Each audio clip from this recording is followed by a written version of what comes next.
Welcome back to the REVan channel. Today we are in Melbourne, Florida at Proformance Unlimited.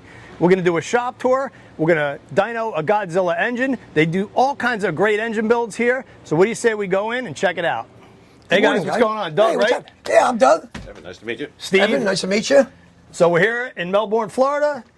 These guys got the call. They do a lot of stuff with Brian on Godzilla engine builds, plus a whole bunch of other stuff. So in addition to a Godzilla dyno test that we're going to do later today, these guys wanted to give me a shop tour, and I'm always up for that. We got Abe on camera today. Awesome. So what do you say we get started? Looks like you guys got a lot of customers. We're always busy here.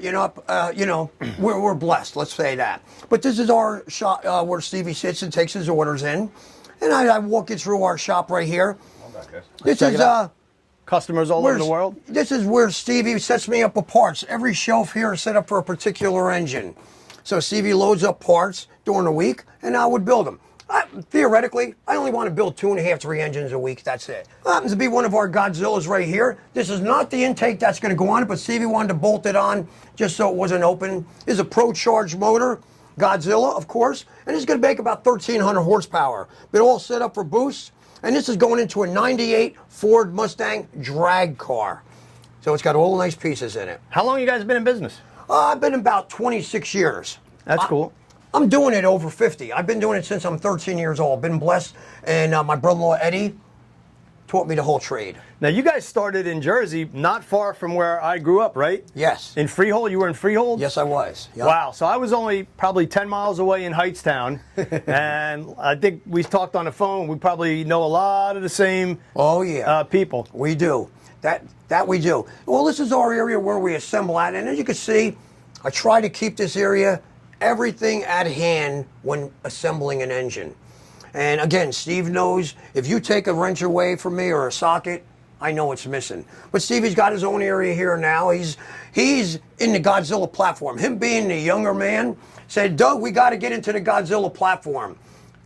We are very busy with Godzillas, and we're pretty good at what we do. So that'll be another one. This one is going to be for a supercharge.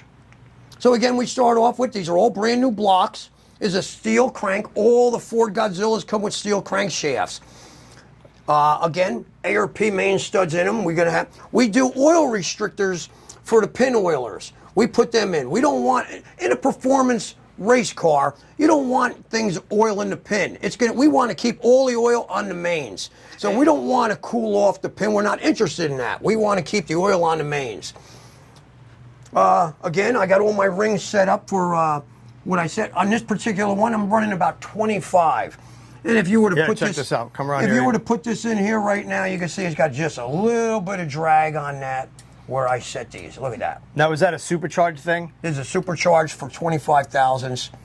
You know, what we're looking for a ring gap on this particular ring. You go tighter on NA? Oh, yeah. But yes, and a lot of things that people are misconception on is the second ring is bigger today. I watch some of these videos, guys say, oh, you always run the top ring bigger. Let them do what they want. I'm not going to say, I know what I got to do and I know what works. Yes. You know? Now, I noticed assembling engines on a table versus an engine stand. Yes. It's been something I've been doing probably for 40 years. Before I ever went in business, my old boss put something together and said, this is how I'd like to assemble engine. And we used to build them and put a wooden crate on them after the pan was on. Today, they're all making the engine stand. So after I get the pan on this, I'll put a crate on it, flip it over. Now I can put my lifters in, and I build it nice and comfortably. Well, tell us about this big block Mopar. Okay, this is a 383. This happens to be a 71. Now in 71 was one of the only years that they put a cast iron crank in this motor with an external balance. And this motor came to us and they said it had an issue. And when I finally said to Steve, hey Steve, they got the wrong balancer on here. We called the mechanic. He goes, yeah, I got weight on the back. I said, well, there's no weight on the front, and that was the problem. I said, oh, it was brand new parts. So I redone the motor anyway and did it with a hydraulic roller cam. And I got all my good pieces. Do I want? I'm shooting for 450, but you know what? 5 1/4 is my guess what it's going to go. I'm pretty sharp at what I know. And then I see you got the lockdown on blocks here. Absolutely. All our blocks are machined. These are all accounted for, sold units. I always have to have blocks rolling in the door, you know, ahead of time because again, the money you lay out to get an engine built tomorrow is months in advance. Stevie's always saying, we got hundreds of thousands laid out. Man, look at this. Ready to go engines right here. These are all customer pieces. Stevie, go ahead. These are all sold units. We got a bunch of Godzillas in the center. Big, very first one there is a big block Chevy with the boreless stacks. We got this is one of our 675 horsepower editions, and then we got 2 of the 6 1/4s to the right of that one. Nice. And then we got a nice 408 cubic inch 351 Windsor-based stroker engine here. Those things typically make about 500 horsepower and 500 torque when we're done with them. Usually we wait to the end to do this, but if anybody wants to get a hold of you guys, how do they do so? You can reach out to us at proformanceunlimited.com or give us a call at 1-800-267-3940. And we'll throw that up in the description. Tell us what you got here. We got another 408 stroker short block going together. Show them the quality We'll of the stuff. finish it up. We got a beautiful forged crankshaft, H-beam connecting rods, and I believe this thing has a set of Moly forged pistons in it as well. Always finish them. ARP main bolts in this thing as well, and a custom ground hydraulic roller camshaft. So we got more parts. We got machinery over here. Got LS that Doug just finished custom painting yesterday. This thing looks beautiful. Well, so you know this thing's going to run because it's Ford Blue. That's correct. That's exactly what the customer wanted, Ford Blue. Yep. And of course, we buy all the brand new Godzilla blocks. I always put them in my honer and re-hone them to what I want the finish on. We rough them up a little bit. You know, a lot of years ago, there used to be a big thing that guys wanted to finish these things 500 and 600 REVan or whatever you want to call the finish. They want 500, 600 finish on it. I started telling some of the drag guys, you want them things to seal up? Let me try something. And I started running a 300 on them. And now I'm going to tell you what, today, that's everybody. It's a 300 finish. You don't put a 300 finish on there, it just takes a little longer to seal up rings. You want rings to seal up when you're at the track quite quickly. And that's the real trick. And then you got a dyno room too, right? Absolutely. Let's check it out. Look at that. 7.3 with the Innovate 8 stack system on it. Yep. So this is the engine that we're going to be dynoing. Absolutely. She makes some decent power today on the dyno.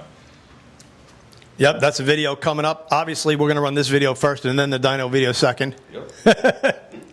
I'm anxious to hear this thing run. This is going in a friend of mine's car, and it's a 10 1/4 to 1 7.3 with the Innovate stack fuel injection. It's got a bunch of Holley parts on it. It's tuned with a Holley system. It ported heads, mild roller hydraulic camshaft, so total street engine on pump gas. We'll get to that in the next video, so you'll definitely want to come back for more.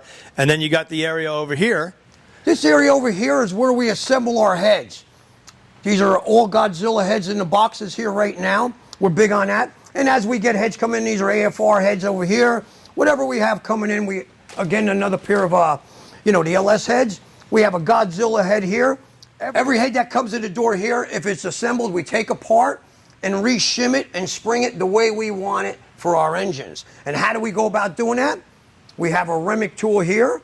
We check out 3 different settings: open, close, and where it's going to run. And then we check them settings. If we need to make some shim adjustments, we do some shim adjustments. Now, a lot of these heads that we get, we're going to take apart. These are all brand new springs. Where are they going? Out in the garbage. That's exactly how we do things here. Again, there's nothing that's overlooked here at Performance Unlimited. All right, guys, thanks for watching the REVan channel. We're here at Proformance Unlimited, and I'll tell you what, fun day checking out the shop. They got a lot of cool stuff going on here, Yep. and can't thank Steve and Doug enough. Thank you. Hey, look, we've been doing enough talking. Yep. Let's fire up that motor and see where it's going to go. Let's do it. Let's do it. All right, man, I appreciate it. Thank you. Thanks. Thank you very much.